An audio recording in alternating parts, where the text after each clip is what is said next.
Welcome back to Access Anime. I'm Henshin Ikeda. Today I'll be doing a walkthrough and review of Naruto Shippuden episode 290.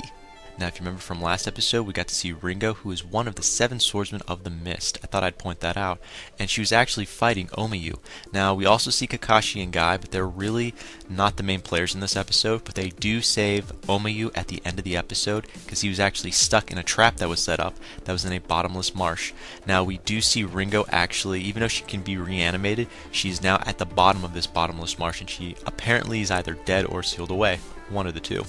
Now, we do see actually Ringo, she gives Omiyu her swords, while Omiyu gives up his lollipop. I didn't understand that, but it was an interesting gesture in general. Now, she does end up telling Omiyu, I'll be waiting on the other side, so I thought that was kind of interesting.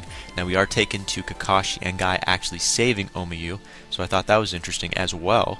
And we also find out they now know Naruto and Killer Bee are on the battlefield. So that was kind of interesting. Now again, that was last episode, and this is a new episode. So let's dive right in. And again, I'll keep my final thoughts and my rating at the end of the clip, so stay tuned. But let's dive right in.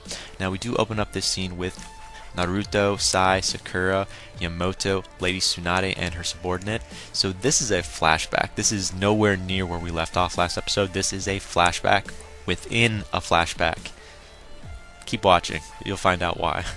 Now again, we see Naruto, Sai, Sakura, Yamamoto, Lady Tsunade, and of course her subordinate. And we're in the Hokage's office, and she's going over a mission, which I thought was kind of pointless because it's not a real mission. It's more or less a smaller one. I guess it's a filler episode in my opinion, so I'm not going to give this the best rating. But again, I digress. Let's get back on track. Now, apparently there was an incident with a small village of a small nation harboring the land of fire. I hope I said that right. Now, they're being sent on a mission to find out what was the cause, what happened, are there any survivors in general, and of course Naruto is gun-ho about this, so he's off. So that's Naruto for you. But again, we're taken to a different scene. We see houses being burnt down. They're nothing really left of this little village. And we see Sai and Yamato. They actually are in this little village and they're checking everything out. Now they do enter a house randomly, and I thought this was kind of interesting because they find what appears to be, I want to say a stone table, something from The Lion, the Witch, and the Wardrobe, if you get my drift. And they go underneath it like a secret passageway, and it goes to a basement, which is a huge space of nothingness. And you want to know, what is this? What was it used for? We don't know. There was no explanation on what the heck they found. We just see an empty basement that's a training ground or something. I don't know. Now we are taken to a different scene. We actually see Sakura and Naruto. They're paired up, and they're in the forest randomly looking for their own signs of what's happened. So not a lot going on there. But we are taken to a different scene back with Yamato and Sai, and Yamato is leaving the house, and randomly you see a sword going straight at him, like a katana, and you're like, who could catch Yamato off guard like that? I mean, isn't he one of the top shinobi in the village? How could he get caught off guard by a blade like that? And this person that's wielding it, we find out her name is Shizuru. She's not even, in my opinion, we don't really know jack about her. She doesn't even look that strong, and yet somehow she's got him at knife point, well, sword point, if you get my drift. Now, we find out a little more about her, and apparently she also has 5, including herself. There are 5 of total shinobi that are actually there around Sai and Yamato. So you're wondering, who are these people? Well, apparently they are the security unit from the neighboring town, Hachio. Now, I hope I pronounced Hachio right, because I hate saying Hachu, because someone's going to say, God bless you, don't go there. But I'm pronouncing Hachio. That's how I pronounce it. But again, they are a security unit from the neighboring town, Hachio. Now, we also find a little more information. There's a lot of information that's been thrown out there randomly throughout this episode. It kind of annoyed me because this is a flashback, so it didn't really intrigue me as much as I thought it would. Now, apparently, Hachio has a pact with the village Tonaka. I hope I pronounced that village right. So they actually have a pact. So that's why the security unit from this neighboring village is in this village randomly. They're just checking on their friends. So that's a good issue in my opinion, I'd do the same thing if that was in my community. Now, sorry, I digress. Going back what I was saying before, Shizuru actually takes Sai and Yamoto to it looks like a grave site where we're introduced to another new character. His name is, I believe it's pronounced Dasanasu. Now, Dasanasu is the head of the Hachio village. So he's trying to explain what's going on, why they're there.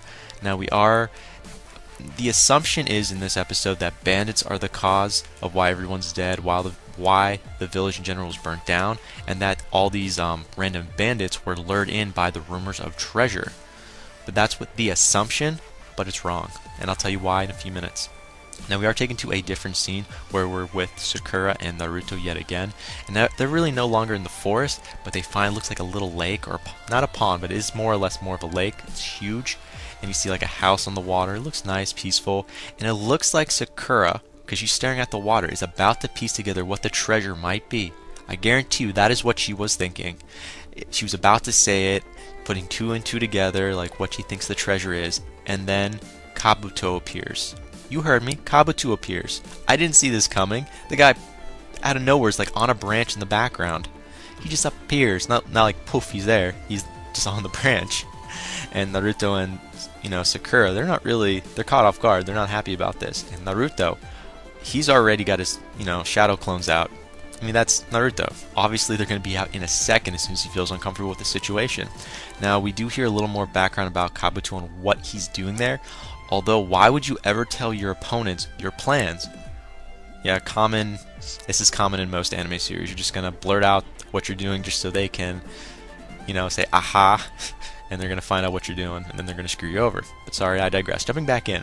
Now, apparently he's conducting research with his snakes on this water, or within this water, and we found a little more about this water. Now, I'm not going to really talk too much about his little science experiment because it annoys the hell out of me, because we already know what it is in general, because this is a flashback, so it's a waste of time in my opinion. But sorry, I digress. Moving on. Apparently the water, it seems to accelerate the cell division.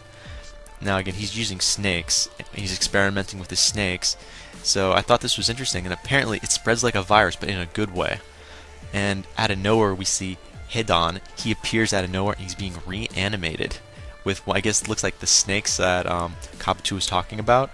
Now, we see something else that was also interesting. You see 12 coffins that appear out of nowhere. But again, we see Yamoto and Sai, because they are seeing what's happening from a distance, because they heard an explosion of some sort. So obviously that attracted them to get there, and so they're also there to save the day. But again, we see 12 coffins appear. Now we are taken to a different scene where we see who's in these coffins, or at least a few of the people that are in them. Nagato, I'm going to pronounce his name probably wrong all the time, because I know it's Nagito, but I always pronounce it wrong. Atashi, some of the Akusuki members, Asume, Hayata. This is an interesting amount of people we see. Now, Yamoto, this is what comes out of his mouth. He's like, not reanimation, because he's kind of like stunned. He's like, not reanimation. It's like, yes, reanimation. It's like, what else is it going to be? Now we see Kabuto. We find out that he's the one that's been grave robbing, so I thought that was also interesting.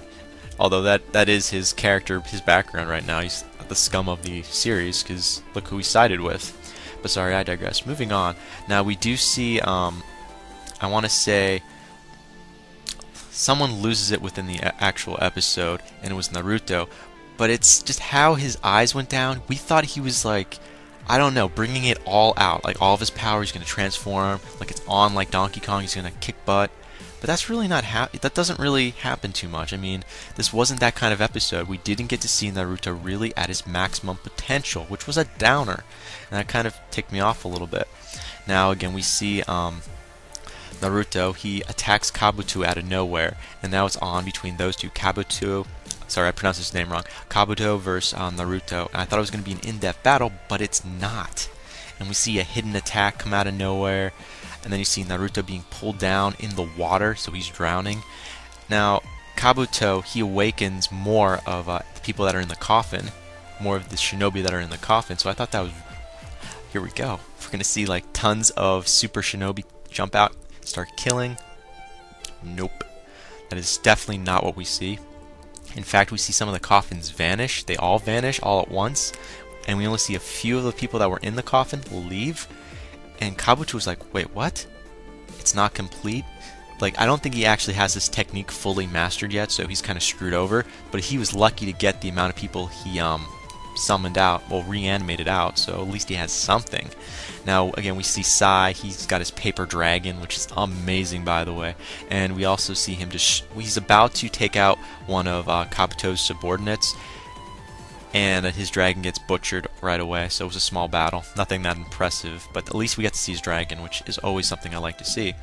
Now, we also see the security unit from Hachio, yeah, they're joining in, and they're getting their butts handed to them by the people that were out of the coffin, a few of the shinobi that left, but I don't know who is alive and who's dead because we really didn't get to see that battle, that little fight spread out, so that's a downside about that. Now we do kind of see Naruto is still drowning, so it's not really in his favor if he's going to pull out or not. We obviously know he's going to live throughout this series because this is just a flashback, so it doesn't really matter, he's going to win regardless. But now this is what's kind of shocking in my opinion. We're taken to a WTF moment, which is a flashback. Now it looks like we are being drawn into what I would consider Naruto's flashback. And I thought this was him talking to, you know, the Jinkai within him, you know, the Nine Tails. It was all black, and then we see like a greenish background. I'm like, this is different. This doesn't look like something Naruto would do. You know, it's like a build-up of, is this something that's in Naruto's head? Is he like on that certain plane of existence talking to someone? No, it's a flashback of someone else. We see Mina and Leo, brother and sister. They're in a house, and again, this is a flashback. Now, they're calling, looks like an older gentleman that's in the building. He looks like their grandfather. Now, they call him Sensei, and they, you know, teacher. They call him teacher. And then this teacher apparently is asking Leo and Mina about their teacher, which I thought, what? Didn't make sense at first. And apparently Leo and Mina's teacher his name is Doku, D-O-K-K-U. And they're saying, well, Mina loves her teacher. She says, yeah, he's not chubby, you know, he's just the right, just the right amount of love. She really likes him, so that was kind of interesting, but we still don't know who this guy is. Now, we are taken to a different scene where we see houses on fire, and it looks like they're being raided by a ton of different thieves and bandits, and we see one of them being reanimated. And remember, this is a flashback, and they're being reanimated. We don't know what the time period is on when this has taken place, but we see a reanimation. So that's kind of interesting. Now we are taken to a different scene, obviously, where we see Leah. Sorry, I said Leah. It's sad to say it that way. We see Leo and his sister Mina, and it looks like their house is on fire, so they're about to die, or at least it looks that way. Then we see their teacher Doku, and he appears, and he's not really that chubby. He's, you know, he's just the right amount, and he's there. He tries to save Mina. He's like, "Come on, jump from the top roof." Well, they're not on the roof, but they're on the top floor, all the way in the top. And he's like saying jump. He's like, well, here's the thing, kids. Either you're gonna burn alive in the house. This is me saying this though, not what happened in the series, the episode. Like, you either stay in the house and, you know, you're gonna be burnt alive, or you can chance it and jump out of the window and either break a leg or an arm, but still live. And you know what's funny? Mina was the first one to jump out and not her brother, which I thought was kind of funny. And then we see, we don't get to see Leo jump out, but he actually survives as well, and he jumps. And we see Doku actually running for the forest, so they're actually saved. Now Doku looks back and he actually wants to save whoever's left of the village, do like a once over to make sure no one else is left behind. So he leaves the kids, but then he comes back to them and says, if I don't return, you gotta leave. You gotta head to the Hachio town. So I thought that was kind of interesting. Now he gives his jacket to Mina and his weapons fall out, but he doesn't notice it. And I thought, is there going to be a little background to that? Why his weapons, why did his weapons fall out of his jacket, and why did Leo pick them up? There was no explanation on that, which was kind of sad. But we are taken to a different scene. It's now morning. Yeah, and Doku has not returned, so we assume he's dead or he's been captured, something. But the kids, they listen, you know, they climb the mountain. Well, not climb, they use the stairway on the mountain. And it looks like a water pipeline, not an oil pipeline, but a water pipeline, just like off the mountain going down, and they're just going up. And it looks like they're in the desert, but the water pipeline's there, and they're about to collapse. And out of nowhere, it looks like a mirage. You see Doku and 3 kids. And that's generally where the episode ends. So we know he survived, and he has 3 survivors from their town. So that's kind of interesting. Now, that ends it for the episode. As for final thoughts, well, Mina and Leo, who are you in present? Are you still alive? Are you among some of the reanimated people? We don't know. Where are you at? And what's with the weapons that fell out of the jacket? Are there any meaning to that? And are you going to use that in present day as your own weapons? We don't know. Now, we also don't know who was using the reanimation jutsu in that flashback, within that flashback, if you get my drift. I mean, we don't know the time frame on when that actually happened. You know, we could say it's Orochimaru, but we can't really be certain. We could say it's Kabuto, but we don't really know that as well. Now, the people that were actually, the thieves in general that were destroying the town, one of them looked like one of the characters that was reanimated within this episode at the beginning. He was using a fire jutsu, so I thought that was kind of interesting. But again, that ends it for my final thoughts. Not a lot there, because this was a flashback within a flashback. Now, moving on to my rating.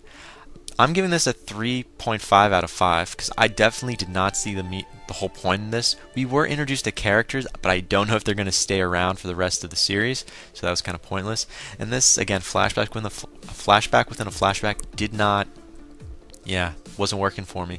And the battles, or I should say the fight scenes, seriously, that was not even spread out, so I definitely cannot give this a 4 out of 5, so I have to give this a 3 out of 5. I'll give credit where it's due. We got a little more information on how Kabuto's learning his reanimation jutsu, or at least trying to make it more perfect in his own way, but it's slow progression, I'll give it that. We'll work on it more to the next episode. But again, 3.5 out of 5. Comment down below, thumbs up, thumbs down, subscribe above, and let me know what you thought of this episode. Let me know what you think is going to happen in the next episode. Hopefully, it's going to be more of a catch-up where everything's more self-explained and we're in the present time. But we'll find out. But definitely let me know what you thought. And again, check me out on Twitter and follow me if you want. That ends it for my walkthrough and review of Naruto Shippuden episode 290. I still have one more walkthrough and review to do tonight, so definitely stay tuned. But again, that ends it for now, and I gotta go. Before I go, I gotta say it. Can't stop the access, but you can watch the feed. I'll see you later, guys.